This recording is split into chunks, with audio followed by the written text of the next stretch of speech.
اہل و عیال کی اصلاح یہ کرنا ہمارے ضروری ہے، ورنہ اس کا انجام یہ ہوگا کہ جہنم میں تم کو جانا پڑے گا، تم کو بھی اور تمہاری اہل و عیال کو بھی۔ اور معاشرے کی ہم چاہے اصلاح ہو جائے، اصلاح کا آسان طریقہ کیا ہے؟ آسان طریقہ ہے کہ ہر آدمی اپنی اصلاح کر لے کہ میں عمل شروع کر دوں اور اپنے گھر والوں سے عمل کرنا شروع کرا دوں۔ میری باہر نہیں چلتی تو گھر میں تو چل سکتی کہ نہیں؟ تو گھر میں آدمی کوشش کرے، خود عمل کرے۔ حضرت مولانا اشرف علی تھانوی رحمۃ اللہ علیہ لوگوں نے یہی پوچھا کہ آپ نے اتنا سا لکھا ہے کہ نکاح کتنے رسم و رواج ہے، یہ برائیاں ہیں، یہ بدعات ہیں، اس کی اصلاح کا کیا طریقہ ہے؟ کہ ہم کسی کو نہ دیکھیں، ہم خود عمل کرنا شروع کر دیں۔ ہر آدمی خود عمل کرنا شروع کر دے تو آٹومیٹک معاشرے کی اصلاح ہو جائے گی۔ ہم کہتے ہیں کوئی عمل تو کرتا نہیں، کوئی عمل تو کرتا نہیں، کون سا کس سے شادی کرتا ہے، کون رسم و رواج سے بچتا ہے، کوئی تو ہے نہیں۔ ہم تلاش کرتے ہیں لیکن کوئی ملتا نہیں ہے۔ ہم خود عمل کرنے والے بن جائیں گے تو لوگ تلاش کریں گے اور ہم مل جائیں گے۔ لوگ تلاش کریں گے وہ کون ہے، یہ ہے نا، انہوں نے کیسے شادی کی، انہوں نے کیسے سادگی کے ساتھ تمام منگنی کو، شادی کو انجام دیا اور موت میت کو خرافات سے، بدعات سے، رسومات سے کیسا بچایا۔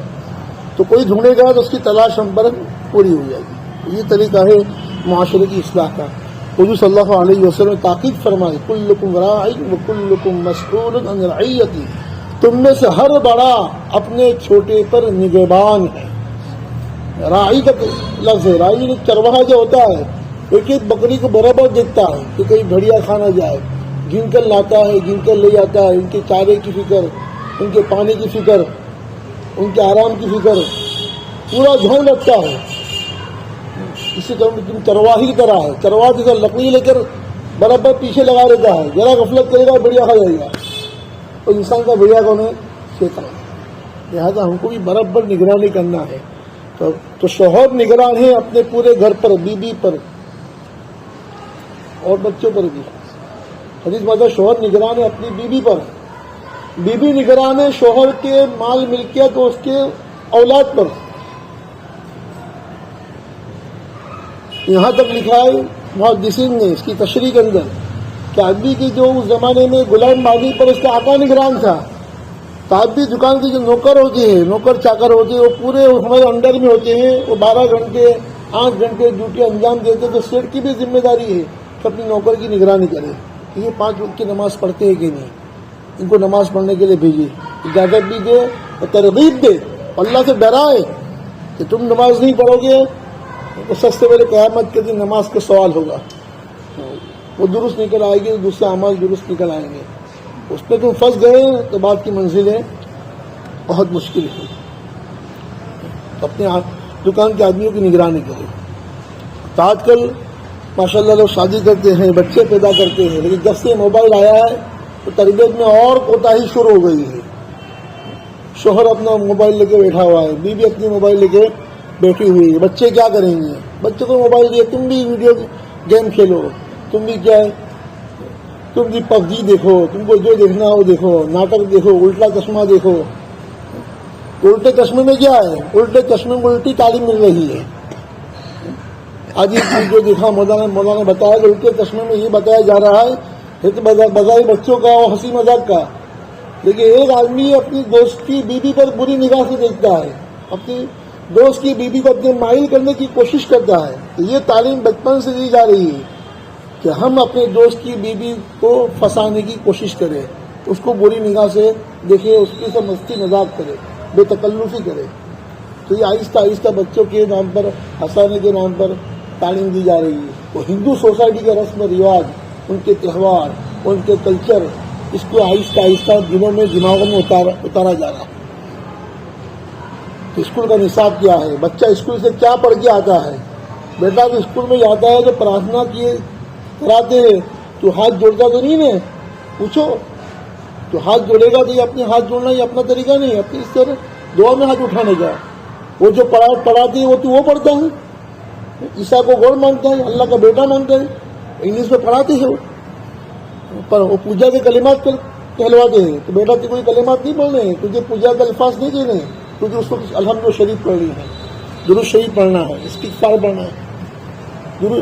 الحمد شریف سب سے بڑی دعا. بچوں کو یہ تعلیم دے دو کہ اسکول میں جاؤ تو پرارتھنا ہوتی ہے جو تم وہ جو پڑھنا ہے پڑھا کریں گے, ہم اپنے الحمد شریف پڑھتے رہیں. یہ پورے قرآن کا خلاصہ ہے. ایاک نعبد و ایاک نستعین, ہم تیری ہی عبادت کرتے ہیں اور تیری تجھ ہی سے مدد چاہتے ہیں کہ ہم کو اسکول میں سمجھ میں آ جاوے, یاد رہ جاوے, ہم لکھ سکے, علم آ جاوے, سب اندر آئیے. تو موبائل بچوں کو پہلے نابالغ بچوں کو موبائل نہیں دینا چاہیے. ان کو باہر کے کھیل کا شوق دلاؤ کہ باہر کھیلو, کسی روم میں کھیلو, باہر نہیں. ایسے سٹی کا ماحول ہے, ٹریفک ہے, جیسا چھوٹا سا روم ہونا چاہیے, وہاں کھیلے. گھر میں ایسی بہت سی گیم آتی ہے, ویڈیو کے علاوہ موبائل کے علاوہ بہت سی ایسی گیم آتی ہے, کچھ بنانے کا, کچھ توڑنے کا, ایسی بہت سی گھر بیٹھے گیم آتی ہیں. اب بازار میں جاؤں گے بہت سی چیزیں آپ کو ملے گی جس سے بچے کا دماغ کھلے گا, وہ انجینئر بنے گا کہ کیسے گھر بنانا, کیسے مکان بنانا, بہت سی چیزوں کو سیکھے گا. کچھ گیم اس کے بھی اندر آتی ہے, نالج بھی ملے گا. بیٹا یہ خالی جگہ بھرو, کس کا کیا ہے, کتاب میں سے نام ڈھونڈو, جنرل نالج کی سب یہ خالی جگہ پورتی بھرو, تو اس سے بہت سی چیز کو یاد بھی رہے گی. یاد سیدھا آپ نے موبائل پکڑا جائے سیدھا آسان, تو اس کی آنکھوں پہ کیا اثر پڑے گا, اس کے دماغ پہ کیا اثر پڑے گا, اس کے کانوں پہ کیا اثر پڑ رہا ہے. 4 سال کا بچہ ہاتھ میں موبائل, 3 سال کا بچہ موبائل لے رہا ہے, اور جب تک موبائل نہیں دیکھتے کھانا نہیں کھاتا ہے. ایک ہاتھ میں موبائل چاہیے, دوسرے ہاتھ سے کھانا کھائے گا, ورنہ کھانا بھی نہیں کھائے گا. وہ ایسے بچوں کو دیکھا جا رہا ہے. تو ڈاکٹر لکھتے ہیں کہ آئندہ 10 سال کے بعد یہ جو نئی نسل جو آ رہی ہے یہ بہت جلدی بہری ہو جائے گی, اور ان کی آنکھیں بہت جلدی خراب ہو جائے گی. ہم نے موبائل بعد میں دیکھا, ہم نے 2000 میں اینڈرائڈ فون ہم نے دیکھا, 2001 سے دیکھا ہم نے, آج سے بہت 20 سال ہوئے. بعضوں نے 2011 سے دیکھا, واٹس ایپ 2011 سے ہاتھ میں آیا واٹس ایپ. تو اس کے وجہ سے اینڈرائڈ فون اتنا رواج نہیں تھا, تو ہم تو زندگی جوانی نکال چکے تھے. اب یہ جو بچے جو جوان ہوں گے آئندہ نسلوں پر ان کی صحت پہ کیا اثر پڑے گا, اور ان کی سستے پر تربیت پہ کیا اثر پڑے گا. آئندہ مرتد ہو جائے گی قوم, ان کی اہمیت دل سے نکل جا رہی ہے. ہر بچہ جو دیکھتا ہے آنکھوں سے, جیسے اندر کھلا فیس بک, اندر لنک آتی ہے, ایڈورٹائز آتی ہے, کچھ نہ کچھ آتا رہتا ہے. تو ننگی لڑکیوں کو اس نے دیکھ لیا ہے, میاں بیوی کو آپس میں ملتے جلتے ہوئے, گلے ملتے ہوئے, کس کرتے ہوئے بچہ دیکھ چکا ہے, اس کے دماغ میں فٹ ہو چکا ہے. اس کی کوئی نئی بات نہیں ہے, یہ سب کچھ بچپن سے سیکھ چکا ہے. وہ حضرت بہن کے ساتھ بھی کر سکتا ہے. حدیث شریف میں آیا ہے آج سے 1450 سال پہلے حضور صلی اللہ علیہ نے فرمایا کہ اپنے بچوں کو 7 سال کے ہو جائے تو نماز پڑھنے کا حکم دو, اور 10 سال کے ہو جائے تو بہن بھائی کے بستر علیحدہ کر دو. بھائی بہن ایک بستر پر سو نہیں سکتے ہیں, ایک چادر میں لیٹ نہیں سکتے. حضور کی ممانعت ہے 1450 سال پہلے کی کہ بھائی بہن کے بستر علیحدہ کر دو, اور نماز نہ پڑھنے پر ان کو مارو. 10 سال کے ہو جائے تو نماز نہ پڑھنے پر مارو. رحمت والے نبی کہتے ہیں جو معاف کرنے کی تعلیم دیتے ہیں, اور زندگی میں کسی کو مارا نہیں, لیکن تعلیم دے رہی اپنی امت کو کہ میرے تو چھوٹے بچے مجھے تو نصیب نہیں ہوئے, میرے بچوں کا تو بچپن میں انتقال ہو گیا ہے, دودھ پہ تو بچوں کا انتقال ہو گیا ہے. لیکن 10 سال کے ہو جائے تو نماز پڑھنے مارو. نماز تو 15 سال پر فرض ہوگی, تو اب جلدی بالغ ہوا تو 13-14 سال پر فرض ہوگی, لیکن 5 سال سے پہلے پریکٹس کرائی جا رہی ہے. ایسا پابند بن جائے کہ فجر کی نماز بھی اس کی کبھی نہ چھوٹے. اب بچوں کو سلایا جا رہا ہے, بیٹا اسکول ہے سو جا, صبح میں اسکول جانا ہے, تو اسکول کے نام پہ سلایا جا رہا ہے. تو کیا ابھی اتوار کو نہیں اٹھے گا, سنیچر کو جاگتا رہے گا, کل تو اسکول نہیں ابا, اب تو جاگوں گا میں. اسکول تو کبھی ہوتی ہے کبھی نہیں ہوتی, چھٹی ہوتی ہے, ویکیشن ہوتا ہے. ہم کو تو یہ کہنا بیٹا فجر کی نماز پڑھنی, سو جا. فجر کی نماز باجماعت پڑھنی ہے, جلدی سو جا. فجر کی نماز کی نیت سے سو جا رہا ہے. تمام الفاظ یہ ہونے چاہیے. بچہ اسکول میں کیا پڑھتا ہے وہ پوچھو, سبق یاد کیا نہیں کیا یہ پوچھو.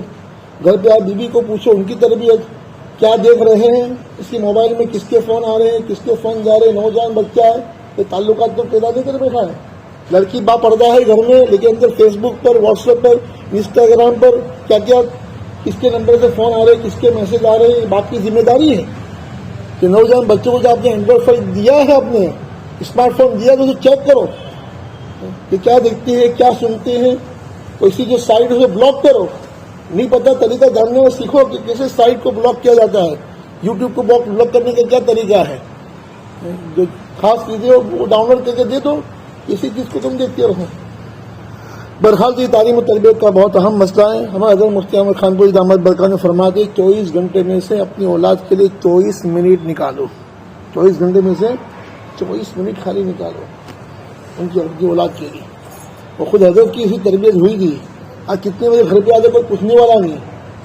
حضرت کے حالات میں لکھا ہے ایک مرتبہ حضرت ان کے گھر میں ٹائم فکس تھا کہ اتنے بجے گھر پہ آ جانا ہے، اس سے لیٹ نہیں آنے کا دروازہ بند ہو جائے گا. ایک مطلب تاخیر سے آئے حضرت، بچپن میں دروازہ بند ہو چکا تھا، والد صاحب نے دروازہ نہیں کھولا اور وہی بیٹھے رہے. والدہ نے بہت منت سماجت کی ان کی بیوی، ان کی والدہ نے کہ آئندہ نہیں کر آج کھول دو، کہ نہیں دیر سے آیا کیوں. اگر جتنے پوری رات میں وہیں پر کھڑا رہا، صبح میں ہی دروازہ کھلا. یہ تربیت ہوتی تھی. کپڑے کے بارے میں نئے کپڑے چاہیے، نئے کپڑے کہ نہیں یہ پرانے یہ کپڑے وہی پہنو، نئے کپڑے ابھی نہیں سلاؤ، ابھی کیا موقع ہے، وہی 2 جوڑی کپڑے. نئے کپڑے نہیں دلائے بقی میں نہیں دلائے نہیں جا. ہم جو کہے گا وہ ہوگا، تو کہے گا وہ نہیں ہوگا. تو بھلا اگرچہ اس زمانے کی نئی نسل اتنی وہ نہیں ہے، لیکن پھر بھی اولاد کے ساتھ تعلقات رکھنے چاہیے، ان کی تربیت کرنی چاہیے. بلکہ اب تو کہتے ہیں اولاد سے دوستانہ تعلق رکھو کہ ہر بات اپنی پیش کر سکے، آپ کو پوچھ سکے، وہ جو کر کے آیا، کوئی غلطی کر کے آیا، کس سے لڑ کے آیا، جو بے تکلف بتا سکے. ایسے ابا بہت مانیں گے نہیں کریں گے، اس کو سمجھاؤ پیار محبت سے. اب ماننے کا زمانہ نہیں رہا، پھر بھی ڈرانا ہے. اور جب محبت سے پیار سے کام نہ چلے تو مفسرین اسی آیت کے تحت لکھتے ہیں کہ اولاد کو کیسے جہنم سے بچاؤ، تو سمجھا کر، ڈانٹ کر، زبان سے روک کر، زبان سے نہ بڑھے ہاتھ سے روک کر، اکھنے کا مار کر بھی ان کو گناہوں سے بچاؤ، ان سے قطع تعلق کر دو. ابن عمر رضی اللہ تعالیٰ عنہ ان کے متعلق آتا ہے ان کے بیٹے نے کسی بات پر حدیث سے اشکال کیا. حضرت کی بات صحیح تھی کہ صلی اللہ علیہ وسلم کے زمانے میں عورتیں نماز پڑھنے جاتی تھی، تو وہ تو کہ ہم تو نہیں بھیجیں گے. تو غصے ہو گئی کہ ہم نہیں بھیجیں گے، حضور صلی اللہ علیہ وسلم جاتی تھی اور تم نہیں بھیجیں گے. زندگی بھر بات نہیں کی. تو حضور کی حدیث سے تو حدیث کے خلاف بات کرتا تھا، ایک بات بھی گوارا نہیں کرتے تھے. وہ پوری زندگی بھر بیٹے سے بات کرنا بند کر دیتے تھے. ہم میں سے کتنے ایسے ہیں کہ بیٹے کے لیے اس سے بات بند کر دی کہ اس کی نماز نہیں پڑھتا ہے، یہ فلم دیکھتا ہے، یہ داڑھی منڈاتا ہے. تو سمجھا جائے، سمجھ میں نہ آئے تو آخر میں بات بھی بند کر سکتے ہیں. بہرحال تو وقودها الناس والحجارۃ، اپنی اولاد کو، اپنے آپ کو جہنم کی آگ سے بچاؤ جس کا ایندھن لوگ اور پتھر ہے. وقودها الناس والحجارۃ کیا مطلب کہ جہنم کی آگ میں لوگوں کو، جو ایمان والے نہیں ہیں ان کو تو ڈالا جائے گا شروع میں. وقودها الناس والحجارۃ اعدت للکافرین، اس کا جہنم کا ایندھن لوگ و پتھر ہے، کافروں کے لیے تیار کی گئی ہے. تو کافروں کو پہلے ڈالا جائے گا، بعد میں پتھر ڈالا جائے گا تاکہ آگ بھڑکے اور اس میں جوش پیدا ہو. وہ پتھر کون سے ہوں گے؟ یہ جتنے بت ہیں، چاہے پرانے ہو نئے ہو، جو بت پرستی کی جاتی ہے، جتنے مجسمے ہیں، مورتیاں ہیں، وہ تمام پتھر جہنم میں ڈالے جائیں گے. جس میں شرک کے اور کفر کی جراثیم ہیں، اس کے بیکٹیریا ہے، اسے پتھر اور جہنم میں ڈالا جائے گا. اور جہنم کی آگ کو اور روشن کیا جائے، اس کے اندر سختی پیدا کی جائے گی کہ پتھر جل کے ایک دم لال ہو جائیں گے. تو اس آگ میں انسان کو ڈالا جائے گا. جہنم کی آگ کو معمولی چیز نہیں ہے. روایت میں آتا ہے کہ دنیا کی آگ، کہ جہنم کی آگ کا 99واں حصہ ہے. کیا مطلب؟ جہنم کی آگ کو دنیا میں لایا گیا، اس کو 90 مرتبہ 99 مطلب پانی میں بجھایا گیا، اس سے جو دھواں اٹھا، اس دھوئیں سے دنیا کی آگ بنی ہے. اس دھوئیں سے تو جہنم کی آگ کو 99 مرتبہ 99 سے بجھایا گیا، اس دھوئیں سے دنیا کی آگ پیدا ہوئی ہے. اس کی ایک چنگاری دنیا میں آ جائے تو پوری دنیا کو جلانے کے لیے کافی ہے. جہنم کی آگ وہ ہے. وہاں کے ساری دنیا میں جل گیا تو ختم، جان چھوٹی، بیماری سے چھٹکارا، ٹینشن سے چھٹکارا. لوگ یوں سمجھتے ہیں لیکن مر کے بھی چین نہیں آیا تو کدھر جائیں گے؟ خودکشی پہ پکڑ ہوگی تو وہاں تو موت بھی نہیں ہے. جلودہم بدلناہم جلودا ثم بدلناہم لیذوقوا العذاب. چمڑی جل جائے گی. چمڑی عذاب کو محسوس کرتی ہے، گوشت ہڈیاں محسوس نہیں کرتی. جب تک چمڑی رہتی ہے تکلیف ہوتی. چمڑی جل گئی تکلیف نہیں ہوگی. سائنس بڑے تعجب میں پڑ گئی کہ 5ویں پارے کے اندر اللہ تعالیٰ نے 1450 سال پہلے بتایا کہ چمڑی جل جائے گی، دوبارہ چمڑی پیدا کریں، پھر جل جائے گی، پھر چمڑی پیدا کریں گے. پتہ ہے چلا چمڑی میں احساس ہے، گوشت کے اندر احساس نہیں ہے، رگوں میں احساس نہیں، چمڑی میں احساس ہے. چمڑی یہ تکلیف کو برداشت کرتی ہے. اس لیے قرآن کہتا ہے کہ بار بار چمڑی نہیں پیدا کریں گے تاکہ عذاب کا مزہ چکھیں. آگے فرمایا والملائکۃ وقود والحجار علیہا ملائکۃ غلاظ شداد لا یعصون اللہ. اس کے اوپر تند خو فرشتے ہیں. غلاظ یعنی سخت مزاج، اور شداد بڑے سخت. ان کے مزاج میں سختی اور ساتھ ساتھ میں ان کے ویوہار میں بھی، ان کے معاملات میں بھی سختی. سختی کیسی؟ لا یعصون اللہ ما امرہم، جو اللہ نے کہا ہے وہی کریں گے. وَيَفْعَلُونَ مَا يُؤْمَرُونَ لَا يَعْصُونَ اللَّهَ مَا أَمَرَهُمْ. اللہ کی ذرہ برابر نافرمانی نہیں کرتے ہیں، معصیت نافرمانی نہیں کرتے. وَيَفْعَلُونَ مَا يُؤْمَرُونَ، جو کہا جاتا ہے وہی کرتے ہیں. اس کو یہ فرشتے کی مثال کو یہ آیت کو جوڑا لیا. بچہ بھی پیدا ہوتا ہے فرشتے کی طرح ہوتا ہے. کیسا ہوتا ہے؟ کوئی گناہ نہیں ہے، پیدا ہوا ہے. تو ہمارا بچہ بھی فرشتہ صفت ہونا چاہیے. وہ اللہ کی فرشتے کیسے مانگتے ہیں؟ جو کہتے ہیں وہی فرشتے کرتے ہوئے. وَيَفْعَلُونَ مَا يُؤْمَرُونَ. اولاد بھی ہم جو کہے وہ کرے، ہر جائز بات میں ہماری اتباع کرے. اس کو کہتے اولاد. ابا نے کیا خلاص، امی نے کیا خلاص، اس کے آگے میری کوئی مرضی نہیں. آپ تو خود کی پسند سے شادیاں کرتے ہیں، مشورہ لینے آتے ہیں کہ میری چوری سے میں ابا نہ بولتے ہیں تو کیا کیا جائے. تم پہلے سے نکی کر لیا. تم نے لڑکیاں کہتی ہے میں نے چوائس کر لیا ہے، میرے ساتھ میں پڑھتا تھا، میری محبت ہو گئی ہے اور میں نے غلط کام نہیں کیا، میں خالی بات چیت کی ہے، جائز طریقے سے نکاح کرنا چاہتے ہیں، ابا منع کر رہے ہیں. تو اولاد اتنی آگے بڑھ گئی ہے کہ خود لڑکیاں لڑکا پسند کرتی ہیں. لڑکے تو پسند کرتے ہیں ہی، لڑکیاں بھی لڑکا پسند کرنا شروع کر دیتی ہیں. اتنی ہمت پڑ گئی. وجہ یہ کہ ہم نے اولاد کی نگرانی نہیں کی کہ کس کے ساتھ بات کرتی ہے. کہ کئی سالوں سے تعلقات ہیں، مخلوط تعلیم دے رہے ہیں. یہ بھی بہت بڑی ذمہ داری ہے. اپنی اولاد کو اس ارتداد کے دور میں جو سازش کا دور ہے، مرتد بنانے کا، لڑکیوں کو ہندو بنانے کا، بگا لے جانے کی سازشیں چل رہی ہے. اور وہ ٹیوشن بھیج رہے ہیں جہاں لڑکے پڑھتے لڑکی پڑھتے دونوں ساتھ میں، مخلوط ٹیوشن اور مخلوط اسکول میں بھیجا جا رہا ہے. خطرے کی گھنٹی ہے. اسی تعلیم سے تو جاہل لینا بہتر ہے، جس سے ایمان چلے جاتا ہے، زندگیاں برباد ہو جاتی ہیں. ہزاروں قصے بن چکے ہیں کہ شادی کی، بچہ ہو گیا اور استعمال کر کے چھوڑ دیا، مرتد بنا دیا، ہندو بنا دیا. یہ اپنی بچی کو بھیج رہے ہیں اسی مخلوط تعلیم والے ٹیوشن میں، اسکول میں. اٹھا لینا چاہیے. گھر پہ جو پرائیویٹ ٹیوشن دو، گھر پہ پڑھانے آتے ہیں، ٹیوشن کرانے بھی آئیں گے. محلے میں ٹیوشن، محلے مسلمان ٹیوشن مل جائیں گے. تو یہ وقت کی اہم ذمہ داری ہے کہ اسکول کی تعلیم اپنے ماحول میں دی جائے. ورنہ یہ ہوگا کہ وہ جہنم کی ایندھن، ہمارے بچے کافر بن جائیں گے اور یہ جہنم کی ایندھن بنیں گے. تو اللہ اگر ہم کو اولاد کی تربیت کی توفیق عطا فرمائے. تربیت کے لیے یہی ہے کہ اولاد کو حضرت شیخ ذوالفقار نقشبندی دامت برکاتہم فرماتے ہیں، تربیت کے لیے چاہیے کہ اولاد کو خاص طور پر ان باتوں کا عادی بنایا جائے. نمبر 1، نماز میں کسی بھی طرح کمپرومائز نہیں کیا جائے گا. ہر حال میں 5 وقت کی نماز پڑھنی ہے. نمبر 2 پر جھوٹ کبھی نہیں چلایا جائے گا. ہر حال میں سچ ہی بولنا ہے، جھوٹ کبھی برداشت نہیں ہوگا. تو سچائی کی تعلیم ہے، ہر حال میں سچ بولنا ہے، تو جھوٹ کبھی نہیں بولنا ہے. اور خدمت کا جذبہ پیدا کیا جائے. 3 نمبر پر کہ بیٹا خدمت کرو، دسترخوان لگاؤ، ابا کا کام کرو، امی کا کام کرو. کھیل چھوڑ دو. کھیلتے کھیلتے ابا امی کہے تو یہ پھر آگے کھیلنا گناہ ہے، وہ کھیل جائز نہیں ہے.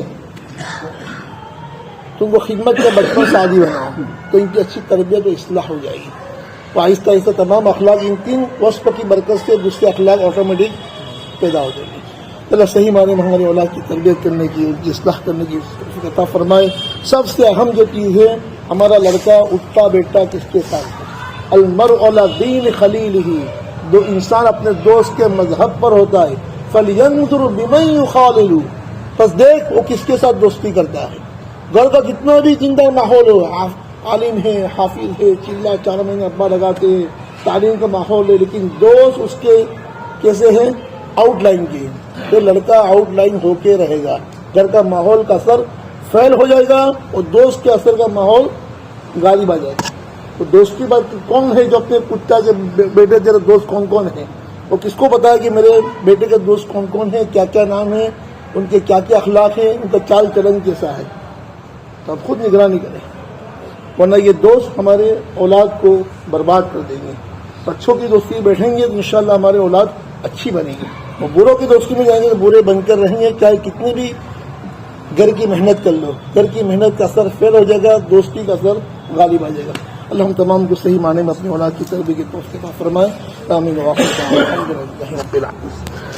اللهم لك الحمد كله ولك الشكر كله ولك الخلق كله ولك الملك كله بيدك الخير كله وإليك يرجع الأمر كله اللهم صل على سيدنا مولانا محمد وبارك وسلم لا إله إلا أنت سبحانك إني كنت من الظالمين ربنا آتنا في الدنيا حسنة وفي الآخرة حسنة وقنا عذاب النار اللهم وفقنا لما تحب وترضى من القول والعمل والفعل والنية والهدى إنك على كل شيء قدير۔ کہ اللہ ہمارے گناہوں کو معاف فرما، ہماری خطاؤں کو درگزر فرما، ہمارے سیئات کو حسنات سے بدل فرما، تیری مرضیات پر زیادہ سے زیادہ چلا کر اپنی نامرضیات سے ہماری پوری پوری حفاظت فرما۔ تیرے حکموں پہ چلنے کی نبی کریم صلی اللہ علیہ وسلم کے تمام طریقوں کو، سنتوں کو زندگی کے ہر شعبے میں جاری